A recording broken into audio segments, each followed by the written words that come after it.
Yo, AB Academy, we got a very interesting video today. I know you read that title. I know you excited for this video. I'm also excited to present this video to you. As you can see from today's title, this is about to be advice I wish I knew when I was broke. Now, when I say this, I mean, let me paint the picture of the guy that I'm talking to. I'm talking to the high school version of Avery, the just graduated high school version of Avery that really didn't understand life, that didn't understand finances, that didn't understand the world. I'm talking to him because I genuinely believe that broke is not a financial status. I believe that broke is a mindset, because if you don't have it financially yet, but you have the mindset in order to get it financially, and you have that drive to push yourself to greater lengths, you are not broke. You are soon to be gifted with a lot of money. You are soon to be in alignment with a lot of money because you have the mindset in order to get it, right? Broke is, as you're about to see, when you don't have the mindset of money, when you don't understand money, when you feel like money is for certain people and it's not for you, that's broke. You feel me? Broke is a mindset. And I'm talking to the past version of myself, and I'm about to give him advice that I wish I knew. You know what I mean? Which the title says. And we gonna get straight into it. First off, saying broke is a mindset that's programmed. We got to start off on how it's programmed, why it's programmed, what does that mean? Like everything in life, bro, it's a programming. Think of yourself as a computer. When you start thinking of yourself as a computer, not literally, but it makes more sense when I think of myself as a computer, right? Computers have to be programmed, and computers run that program. Everybody has a set program. Everybody has a set paradigm on how they see the world. Imagine if I gave you some glasses that got a specific tint. You will see the world through that tint. Glasses and paradigms are the same thing. However you see the world is compared to your paradigm. You don't see the world as the world is. You see the world as you are. Meaning if you were programmed to think in a broke mindset, I guarantee you will see everything as broke. You will never act above how you see yourself. Therefore, if you see yourself as never getting money, not getting money, if you see yourself as can't get money, if you see yourself as broke, if you see yourself as you can't afford, if you see yourself as I can't afford this at the store, if you see yourself as all of these things, then that will ultimately become your reality. No matter how much money you get, no matter how much money you attain, you will always go back to how you see yourself. If you get $1 million, you better hope that you become a millionaire. Let me say that again. If you get $1 million, you better hope that you become a millionaire. A lot of y'all thinking, AB, I am a millionaire because I got $1 million. No, you got $1 million. A millionaire knows how to keep $1 million. Do you see what I'm saying? When you get a specific amount of money, you have to know how to maneuver with that money, because if you don't, you will soon go back to what you know. You know what I mean? And what you know is greatly dictated, and what you know is greatly determined by what you were taught growing up. And this is not something that you have to keep with you. This is something that you can grow out of. Everybody can grow out of programming. Everybody can program themselves differently, but it comes with reading. It comes with learning different things. It's come with actually trying. And a lot of people don't want to do those three things. So a lot of people is going to be stuck in the programming that they were set with. We had to start there. Now we're going to go to number two. Thing I wish I knew when I was broke. That mindset is the first thing that you should invest in. You should invest in your mindset. I know investing is a term that I never would have even thought of back then, but now to come to think about it, investment is the first asset that you should invest in. How can you invest in your mindset, bro? What does that even mean? Investing in your mindset could be buying books. Investing in your mindset could be actually putting time towards learning different things. Investment doesn't always have to come from money. Investment can come from time, putting that time investment into learning something. Because guess what? If we put in time investment into learning something like financial literacy, we could have been doing something much more fun, like going outside with our friends, going to party and drink. That's way more fun than learning financial literacy. Wouldn't you agree? But which one is going to give you a better return on your investment? And that investment was time. What is a better use of your time down the line? I guarantee you learning about your finances, learning financial literacy is going to be that best investment on your time. And that's one of the things that I would have told my old self. Next, learn how to manage small money before you learn how to manage big money. I got a friend, right? And this friend came up on some money, a lot of money, you know, but he never mastered the skill of managing small money. He always do stuff with his small money that is gone. You know what I mean? So he got small money and it ended up being gone. And he always thought that getting big money was the solution to why his small money always left. But he soon realized within a 30-day period that getting that big money ultimately did the same thing that small money did, and ultimately left him off in a worse place than he was with the small money. So this is kind of what I alluded to earlier. You must become that net worth before you get that net worth, because if you don't become that net worth before you get it, that net worth will soon be gone.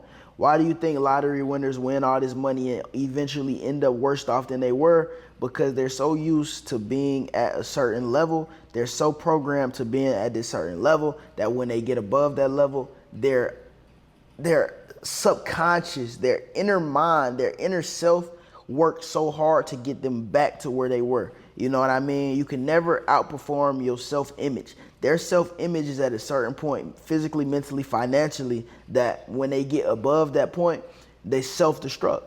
Self-destruction happens. Self-sabotage happens. Self-sabotage pulls them right back down to the place that they are comfortable with. And that place is ultimately whatever your financial status is in your mind. So what I wish I knew back in the day was to understand and get my mind, get my self-image above a certain financial status. So once I reach this financial status, I can keep going and keep going and keep going. Next up, looking rich is not being rich. It's two different things. Looking rich is not being rich. I know a lot of people that wear the most expensive shit, that try to get the most expensive clothes, shoes, cars, jewelry, and in all actuality, it does not reflect in their account, bro. It's not cool to look rich. It's cool to be rich. It's not cool to have the most newest shit. It's cool to have that in your account. It's cool to have the flexibility. It's cool to have the emergency savings. It's cool to have the security. It's cool to have the flexibility in your account. It's not cool to wear it. You might think it's cool. You might think other people validate you. You might think that since you got this cool ass shit on, you can do this, do that. Bro, it's not like that, bro. That's something that was programmed in us. That's something that it keeps us, it holds us back, bro. You know what I mean? That's something that holds us back instead of pushes us forward. Who made these rules that we gotta have the newest clothes, the newest cars, the newest jewelry, the newest this? Who made these rules? Who are we listening to? What are we talking about right now, bro? You don't gotta look like you. And genuinely, bro, and this is my opinion, I made a video about this a long time ago, bro. Jewelry, clothes, that shit don't do nothing for real, bro. Because when you take it off, if you getting your validation through jewelry and clothes, when you take it off, you're going to feel like nothing. Get your validation from within yourself, because if your validation comes within yourself, it's in you, it's not on you. Y'all got to start focusing on what's in you other than focusing on what's on you, because if it's on you and somebody take it, you will be devastated. You feel me? If I had all my jewelry on right now and somebody took it off of me, bro, I wouldn't be mad, because that don't define me. If I had designer clothes on right now and it burnt up, I wouldn't be mad, because that don't define me. My discipline, my work ethic, my morals define me. And those are things that stays with you. Those are things that's constant. A lot of this external stuff is not constant. You gotta stick with what's constant. What's constant? God. God is constant. God is happiness. Learn to seek that more. You feel me? Learn what makes you happy. You feel me? Understand what gets you to the place more. You feel me? And we not even talking about bread right now. We talking about these internal things. Understand that first before you try to cope, before you try to throw money on problems, before you try to do this and that. Get yourself right first. Next up, your environment shapes your income. If you with people that spend loads of money and have no financial literacy, have no financial skills, you will start to take place of them. If you listen to people that do stupid stuff with their money, like rap music, you know what I mean? I'm a big rap fan. I'm not down in rap music, gang. But I do have a problem when rap music becomes your morals, when rap music becomes your teaching points, you know what I mean, or your learning points. When you learn from rap music. I was with somebody the other day and they kind of quoted a rap song, and I'm like, bro, you get your morals from rap music. Like you gotta think deeper, gang. Like if your morals come from rap music, bro, you gonna start to do stuff that aren't right. You know what I mean? And that's where a lot of, in my opinion, that's where a lot of the bad propaganda come from. You know what I mean? Like I feel like a lot of people smoke weed, do drugs because of rap music. I feel like a lot of people want to have these promiscuous relationships with women because of rap music. I feel like a lot of people, and I'm not saying that I'm above this, and I'm not saying that I never contributed to this. I made music before, you feel me? I made videos before that probably pushed the narrative type shit, but I'm also making this stuff to tell you that that's not the move. Think for yourself. Think for yourself, understand greater, seek knowledge, seek wisdom, seek more. And the more you do that, the better off you're gonna be. Next up thing that I would have told my old self is that skills pay more than jobs. Having a skill pays you more than having a job. Actually investing into your skill brings you results and returns that's greater than just having that job. I remember when I wanted money as a 17-year-old, the first thing that I could think of getting money from was having a job, working a job. I worked at Six Flags, I worked at UPS, I worked at Goodwill, I worked at a restaurant, and I worked at a bread factory. I had 5 jobs in my life, and I thought that was the only way to make money until I picked up a skill of recording videos, of doing YouTube, of editing videos. And then I remember I was at my job one day, and I was looking at my YouTube studio. This is no cap. I'm looking at my YouTube studio, and I'm looking at the money that's in my YouTube, and I know how much I get paid for this job. I was probably making like $2,500 at the current job that I was at. But on YouTube, I had $6,000. So if I got $6,000 on YouTube, but I'm at this job for $2,500, I made the instant connection. It was on my birthday. I made the instant connection that I'm losing money by being at this job. From that day, I walked out. I never had a job again. And that's simply because I found a skill that could replace my job. Am I telling you to walk out your job? No. But what I am telling you that if you figure out a skill that you can do that makes you happy, that is fun for you, if you can figure out that skill, you literally can get paid more than that job. Skills pay more than jobs, bro. Next up thing that I would have told that guy was to delay your gratification. If you want something right now, wait a week. And if you still want it, you can get that thing. But 9 times out of 10, you're going to understand that you really don't even want that thing. It was a spur in the moment type thing. It was a impulsive decision. A lot of stuff be impulsive.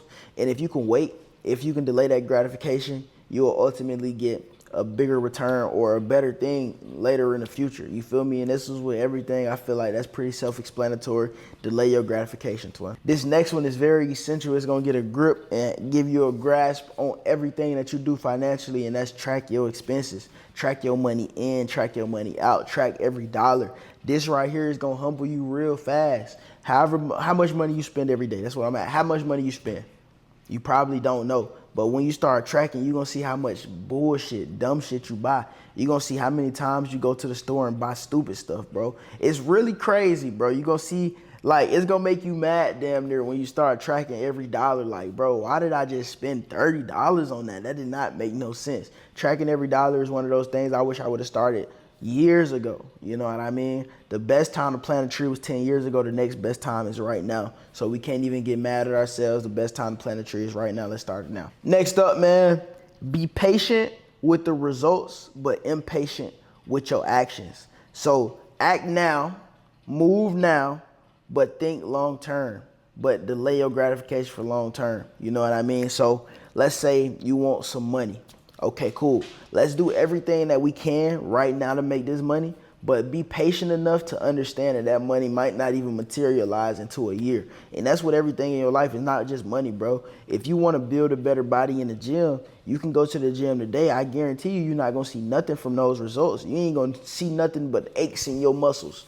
Your muscles going to be hurting. That's the only thing you're going to see. But you got to understand that the more I do this today is the more I'm going to profit in 1 year, in 2 years, in 3 years. And that's how you got to have your mindset set up. That's kind of the same thing as delaying your gratification, but it's more actionable. Whatever you do today is going to come back next year. Bro, if you could associate in your life that today equals next year, if you can associate that in your life, you're going to be good, you're going to be golden, and everything that you do is going to be amazing, you know? And that's with everything, bro. That's with everything, not even just bread, not even just money, bro. That's with life. Last thing that I would have told myself, and it's a quick video, I just wanted to get these points out quick in a hurry so y'all boys get to it, you know what I mean? The last thing that I would have told myself was to take a profit and take a percentage and actually put percentages to everything that happens. Somebody came up to me a couple weeks ago. I was at this game. Somebody came up to me and it was a young guy. He said, "Bro, thank you, bro. You taught me how to allocate my expenses, how to put percentages on everything." You feel me? And basically what that means is anytime you get paid, put set percentages to certain things depending on what your life entails, depending on your lifestyle. For example, if you get paid, let's say $1,000 to keep it simple. If you get paid $1,000 and 30% goes to living, your living expenses get $300. If you get paid $1,000 and 50% goes to savings, then $500 get put in your savings account. If you get paid $1,000, so on and so forth, you feel me? You got 5% that, you know what I mean? You see what I'm saying, basically. So attach percentages to everything that goes into your life. Figure out what categories you spend money on. Figure out what's a good percentage in order to go into those categories. That way you always save money. It's effortless to save money. It's effortless to take a profit. I learned this from Profit First book. My accountant actually recommended this book. So I got an accountant that I've been with for a long time. And she was like, "Yo, I give my clients this book. Read this book. It's an amazing book. It basically shows you how to allocate percentages to certain things and such, so forth. So it shows you how to allocate your percentages in the right spots to ultimately live a better life, right? So that's all I got for y'all. I hope y'all enjoyed this video. I hope you enjoy it. Make sure you like, comment, subscribe. We drop a new video every Monday, Wednesday, and Friday. Make sure you stay tuned to them post schedules. Stay tuned to them post days. And I'm going to see you in the next one. Y'all boy, have a good one.